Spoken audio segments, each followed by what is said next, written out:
And we're live. This is Full Time Devils. The last time I was here doing a preview was for the Man City game, and I completely did not want to be there. What a change a week makes. Right, let's get straight into it, guys. It's all about West Brom today. The bottom of the league, we're in second place.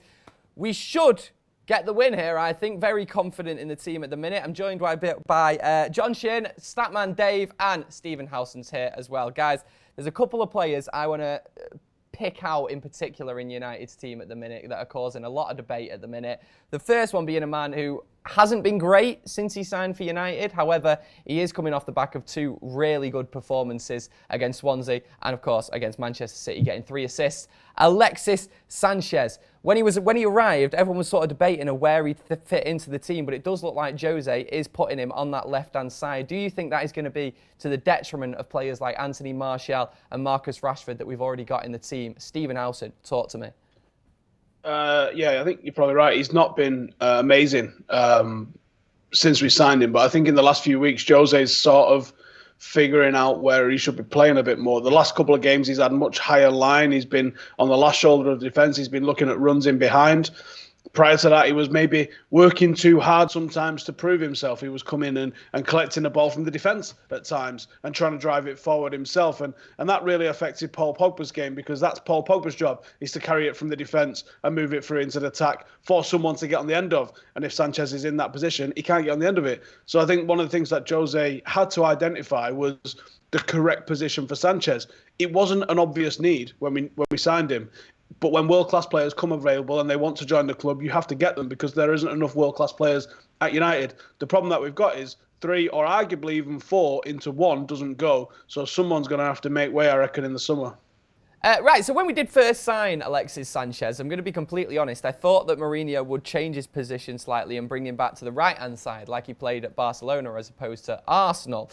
That doesn't seem to be the case. Has that surprised you, John? Not, to be honest, not necessarily, because as long as you know Jose Mourinho, he can be pragmatic at times, and Alexis Sanchez's best position is played down the left. He's sort of a left-sided forward, and I kind of didn't really fancy the Alexis Sanchez signing in a sense. I mean, it's a fantastic addition to the squad, nevertheless. I mean, he's a fantastic quality player. At the end of the day, if a world-class player is available, you go into the market and you try to compete for him, you fight for him. But at the expense of Martial and Rashford, I didn't really think that was the greatest of options. But at the same time, if you think about the balance in terms of experience in the squad, somebody like Alexis Sanchez, who's more of a age stake, is a perfect addition to somebody like Rashford and Martial, who are still young, relatively young, not like 16, 17, like Angel Gomez young, but he's there. They definitely still need a little bit of experience around them to kind of nurture them and grow them into these players of their potential. So it's not been too exciting in that sense, but this is a conundrum that I'm sure everybody, including Jose Mourinho, has to figure out. Dave, do you reckon Martial or Rashford, one of the two, could potentially leave in the summer? Do you think that'll happen? Maybe. With the sign of Sanchez, obviously you're signing a player that is completely ready for that first team position, and I think you saw it for the derby that's why he's playing there. He pretty much, as you mentioned, Gaz, created 3 of the goals, and you can't look past that. You can't not say that was a massive impact. That was a huge game for Manchester United, and Sanchez was arguably man of the match. You know, the balls for Pogba were fantastic, and he pretty much won us the game. He turned it. You know, whether there was some passion in his belly about City not signing him up and so forth, and all that type of thing that was going on, and then the second half he turned it on, but you think the last 2 games, Sanchez has been our best player on the pitch. He's only been at Manchester United for 81 days. It takes time to develop to a new club, a new environment. You move in house. There's a lot of things interchange. And so for Sanchez, it's all about giving him more and more time. In terms of Rashford and Martial, if they don't want to fight for a first team place, is Manchester United the correct place for them? Maybe not. If they can't develop their role, whether they can play on the left, the right, striker, number 10, then maybe Man United isn't for them. And that's the thing, you've got to have competition. United is one of the best football clubs in world football. If we want to get back to that top level, we need to have multiple good players in multiple positions. And if you can't take that, then you know where the door is. And it's as simple as that. And I think that's what Mourinho will do in the summer, that if these players don't want to stay and they don't want to fight and they don't want to learn and they don't want to develop, fair enough, I do agree in a sense, but I do think that Rashford and Martial, despite having still nowhere near the ceiling, I do still think they've already proven enough and are already at the stage where they can be starting for Man United. And it does worry me going into the summer because it does feel like Sanchez has got that place on the left wing now. And common sense dictates that one of Rashford or Martial will have to leave. But you also think back to when Jose Mourinho first came to United and everyone felt like it was common sense that Juan Mata was definitely going to leave. Then he was subbed off on the Community Shield after being subbed on. That never happened. So you never know what could happen. So don't believe all the rumours. But yeah, I am a little bit worried. The interesting side about that, Gaz, is what you mentioned there, that Man United have got a hole on the right-hand side. Why are Martial and Marcus Rashford not working as hard as they can and developing their game on that side? You look at Anthony Martial when he plays on the right wing, he just drifts over to the right. You don't want him to do that. You want him to use his natural pace, his ability to go round a man. He's so good at tiptoeing down the byline. That's what United need to do sometimes to beat teams that sit deep. And it's like, if there's a hole on the right-hand side, and I know as a footballer, I basically can get into this position if I learn the trade and I learn the position. Why are you not doing that? Exactly. Rashford spent a long time from under 16s downwards. Once he got to the 18s, he played on the left and down the middle, but he spent a lot of time at like 13s, 14s and 15s playing on the right-hand side. He is right-footed. He has got a good cross on him. It makes a lot of sense to me that Rashford should have a look at that right-hand side and make it his own, to be honest, because like Dave said, there is a bit of an imbalance in United's squad. We accommodate players like Juan Mata because they're awesome footballers and they really make us tick, but I don't really know where you bring them in the team to bring balance to them. I wouldn't mind seeing Mata played as a number 8, actually, the similar style that City have tried with David Silva. Yeah, well, we're talking about Juan Mata. How do you think he's done this season then? Because I don't know, he feels like a player that a lot of people don't say deserves a starting spot at United. But I think in the past few weeks, I think he's played really well, and he'll feel hard done by not to start at City. It's madness, mate, that Juan Mata's overlooked as often as he is. He's an absolutely brilliant, top-class footballer with a touch that people would kill for and a brain that people would kill for. He really helps get things going in the final third. What United really lack against teams that sit back is someone who can open that door. Juan Mata for us is that guy that can open that door. He starts to go through the gears in the final third, in and around the D, because he's got that touch, he's got that intelligence, and he's got that vision that he gets the ball in and he gives it to people in good spots, and he causes chaos in and around that area like nobody else in the side, apart from possibly Sanchez and maybe even Jesse Lingard is growing into that role, can do. But I don't think he's going to be at Man United very much longer, to be honest. I do see the writing on the wall for Juan Mata. Even though he's been so good for us, I just think Jose's going to probably go for something that's a little bit more balanced on that right-hand side. Dave, why has Juan Mata never been able to proper cement a place in the starting 11 for United since being there? Because it's not like he's performed badly. I think it's the changeover of managers is obviously a big thing. Moyes, Van Gaal, now Mourinho. That's kind of the problem, that United have been so unbalanced in their selection and so forth. But just to reiterate what Steve's saying, when Juan Mata plays for Man United, United looks so much better in the final third. His combination plays, movement off the ball, obviously it's sort of overlooked sometimes. I'm a stat man. I love stats, and Juan Mata sometimes doesn't get the assists, the goals, but what he does get is those passes in the final third, the combination play with Paul Pogba. You go and look at Paul Pogba's best games for Manchester United, it's usually when Juan Mata's on the pitch. Of course, the City game's slightly different, but you look back, Juan Mata is always there, and the link between Pogba and Mata, when that goes, and when they're passing together, when they're running off each other, when they're making the play together, that's when United look at their best in the final third. And Juan Mata is important. I'd love to keep Juan Mata at the club. At 29, he gives that great experience, and he seems to be a good guy in the dressing room. I'd keep him in the summer. I think he's good for filling different positions. But again, what is his best position? In the whole of football, where's he at best now? Because he's looked good on the right wing. He is a number 10. He can play on the left. He can play up front. So it's going to be an interesting summer for Juan Mata, and I'd love him to stay. I really would. John, do you think West Brom is a good game for him to start then? I personally didn't select him in my 11, but I think it would have been a fantastic play. Some teams like West Brom who have absolutely had a horrendous season, with the level of depth, with the level of intelligence that somebody like Juan Mata possesses, that kind of passing range and that kind of intelligence in the final third is what dismantles teams. They can sit deep all they want. They can sit compact. They can hold a good structure. But if you have somebody with the strength in that mental strength, like Juan Mata, with like Steve mentioned, with Pogba, few passes is all you need to dismantle teams like that. And Juan Mata definitely possesses that quality. So I wouldn't have minded starting him, but I personally don't think Jose would start him. Nice. So do you think he'll be off in the summer then, John, or do you reckon he'll stay? I think I'm kind of on board with Dave here. I really, really wish he can stay, because I think if you look at that if you look at that squad right now, and if we're looking at prioritizing sales, or we're trying to move on players and kind of understand how to refine this squad and restructure it, Juan Mata should not be one of the first names on that list. There's plenty of other players on that list that deserve to be moved on. There's plenty of names that deserve to be sort of given recognition for, and I think Juan Mata definitely deserves a shout as one of the players that should stay in this team. All depends on whether he's happy being in and out of the team every week, to be honest. And hopefully he is, because he'll be a real asset to our squad, I think, like he has been since he's been at the club. Right, if you're not watching this live, you might get a quick ad break now, but we'll be back in a sec to talk about starting 11s with the boys. So back in a sec. And if you are watching this live, you've got no ad break at all, so we can get straight into it, can't we?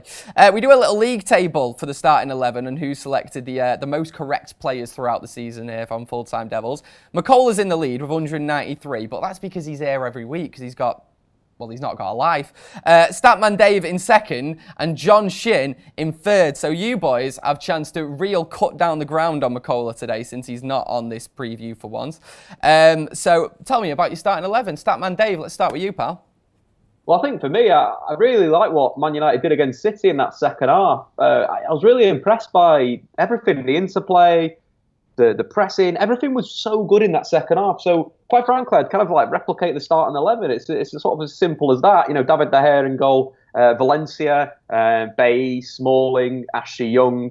Then into midfield, of course, Matic, Herrera, Pogba, front three of Sanchez, Lukaku, Lingard. I really liked how they played. I thought it was good. The combination play was good. Jesse Lingard's movement into number 9 was fantastic. Pogba going forward. It just looked really good in that second half. The complete polar opposite of the first half, where they didn't look like they'd ever played football before. But they playing that team when the title's still on, you know, we can still make it 21 this season. I play the first team every single week, and then potentially, if Man City pick up a few points here and there and they win the Premier League, congratulations and all that. Bring some youth players in. But when it's still on, why not just see how this team can evolve in terms of the relationship between the likes of Alexis Sanchez and Paul Pogba? What was so good about Pogba in that game was that forward movement. It was easy, but it's similar to what Ramsey used to do at Arsenal for Alexis Sanchez. And Alexis Sanchez is a player that he needs people to go ahead of him because he's got that vision to pick you out. So I just want to see a bit more of that. Same starting 11 for me. John, what's your 11, mate? I just realized that I have the exact same 11 as Statman Dave there. Fair enough. This sucks because I wanted to close the gap. Yes. I really wanted to close the gap, but I mean, I don't have a choice, I guess. But like, just to add on to what Dave said, I think it's that game was a game of two halves, and I think we need to keep the same 11 and with the same mentality going forward. We ended that game on a high, and our goal is to end the season on a high. Obviously, we're not going to win the Premier League, but we need to make sure that the momentum is with us till the end. And we still have big games coming up with the likes of against Tottenham. We got Arsenal, and this is that 11. And Howson speaks about it a lot in his reviews with the 4-2-2s. And although they might look like a 4-3-3, playing the three midfielders with Pogba, Matic, and Herrera has been, I think that was a fantastic decision from Jose Mourinho, and that allows the likes of Sanchez, Lukaku, and Lingard to play a little bit higher up the line for me in the way that I observed the game. So I think this is probably the way for us to move on. I'm just looking at the starting 11 points as well. Statman Dave on 155, John Shin on 144. I was about to take the mick out of you, Howson, because you're on 52, and then I've scrolled down and I've seen that I'm there on 9. So let's ignore that. Howson, talk to me about your starting 11 for the game against West Brom. I think I've got them 52 in 5 games, to be honest with you. Yeah, all right, okay, go on. So I reckon if you go points per game, I'm in the top 2, maybe. I don't know. Might have just made that stat up. I'm going to go for a 4-2-3-1 because I do think he likes the 4-2-3-1 at home. Even though on paper it looked like a 4-2-3-1, expect to see Pogba push that little bit forward. It might be more like a 4-1-4-1 sort of arrangement. We go Big Dave in net. I've mixed up the back four because I think that we can't be afraid of West Brom, and it's time for 4-0 FC to start coming back a little bit. And I would like to see Valencia, because he's basically the only choice at right back. We're not going to see Blind or we probably will see Shaw at left back actually, but I want to see Lindelof and Bay. I want to see how they pair off together. Bay's coming back; he's playing a few games now, and I'd like to see Lindelof alongside him. I think that might be a future potential partnership for United. So let's test it out. Midfield: Herrera and Pogba. Matic has had a hard slog of a season. This isn't a game where we desperately need him. Give him a week off. bring Herrera in. If we're selling him in the summer, then we're going to have to shop window him. If we're not selling him in the summer, then he needs games. So Herrera alongside Pogba in the midfield too. And then I really struggled with the three behind Lukaku. And I think Jose probably struggles with the three behind Lukaku too, because if you select Mata, Lingard and Sanchez, as I have done, then you've left out Martial, you've left out Rashford, you've left out players that can come in and do an excellent job for you in here. But this is the three that I've gone for. Juan Mata deserves games with him. With the form he's in, I think that we've got to have him. Like, I expect West Brom to sit deep. He's someone who can unpick a lock. Jesse Lingard, exactly the same sort of thing. It's not going to be a side that I expect us to counter-attack. So the attributes that Rashford has got and Martial has got, maybe not as needed. But it might be a game that he chooses to rest Alexis Sanchez. So it could be Martial in for Sanchez in this position. But there's no way he's resting Lukaku as he hunts down 30 goals this season, which I think he's got a very good chance of getting before the end of the season, I reckon. Brilliant. Howson's camera's ran out of battery, so now it's just a blank screen, but I'm pretty sure we can still hear him, which is, to be honest, better. Can we do this all the time where we just can't see him and just can hear him? I prefer this. Right, let's talk about the opposition, shall we? Before the preview today, I genuinely had to turn to producer Chris and say, hang on, Chris, who is West Brom's manager? That's how little I know / care. But Statman Dave, talk to me about West Brom. Do they have anything that we need to be worried about this season? Obviously, bottom of the league, as we know. They're absolutely atrocious. They're going down 100%. So this is I think this is going to be one of those games where we may struggle at the start, but we'll find a way to break them down because they deserve to be relegated. What Pardew did with the side is just useless. The money that he's spent and everything, it's kind of sad for West Brom because traditionally they've got quite a nice little fan base and so forth, but this season they've just been so bad. Sacking their manager early doors was a bit stupid, and now what we're seeing is a West Brom team that rubbish on the eye, can't defend. They're just utter rubbish, and the likes of Johnny Evans that we're moving on in the summer. Oliver Burke is going to be a good sign there for anyone can pick him up. Not really been utilised for West Brom. Matt Phillips maybe. It's pretty much like their side is just, full of players that are on too much money, like Nessa Chadley, that haven't been performing at a consistent level, that deserve to be relegated. So for me, this has got to be, it'll be one of those games where they'll sit back and it'll maybe take some time for United to break them down, to find some holes, but there's been some holes this season. So quite frankly, there isn't much United need to watch out for West Brom. Maybe Rondon. Looking for a move away to West Brom because he's got a release clause around £16 million. So maybe you'll see a goal from him, but they are absolutely atrocious. John, are you going to put the fear of life into me about West Brom this weekend, or am I still staying confident after what Statman Dave said? Usually we'd like to try and take a look at what strengths an opposition team has, but with all due respect, West Bromwich Albion have not done absolutely anything this season, and they have been atrocious. They've failed to win their last 15 away matches, and their form and their playing style under Alan Pardew was absolutely horrendous. So I don't think they'll pose much of a threat. I mean, perhaps there might be a glimpse of that. You know what? Let's give West Bromwich Albion fans something to at least cheer about for the day kind of mentality from the players. But besides that, I don't think they'll have enough quality in them to be able to overcome Manchester United. Amazing. Well, I don't know whether Howson can hear me. I think that we can hear him. We just can't see him, which, like I say, is better than usual. Howson, can you hear me? Howson? Right, Howson can't hear me, so let's move on. Let's talk about predictions with the two lads that we've actually still got here, who've actually prepared for this preview. Statman Dave, score prediction. Talk to me. 4-0 FC returns. There's going to be some goals. Lukaku. Going to go for a Lukaku brace. Maybe Sanchez double. That's what I'm thinking. Oh, I'd love that. I would love that. John, talk to me. What's your prediction? I'm going for a 3-0 win. And Howson, since you're back, score prediction? 3-0, I reckon. I reckon we're going to get it done. Don't forget all the fan cams on Full Time Devils this weekend, this Sunday. Looking forward to the game against bottom of the league, West Brom. We should do it. Should being the operative word there. Don't forget, we've got a podcast every Thursday evening at 6 p.m. It's on XS Manchester, or you can listen on the channel or live on Facebook as well. And don't forget to keep up that hashtag FreeFTD. Our Twitter account is still in Twitter jail, and we still don't know why. It needs to be sorted. Thank you very much for the guys for joining me today on the preview, and thank you very much for watching and getting involved in the comments below. My name's Gaz, that's John, that's Dave, that's Howson. I don't know if I'm pointing in the right places, but they're all there. We'll see you next time anyway. Laters.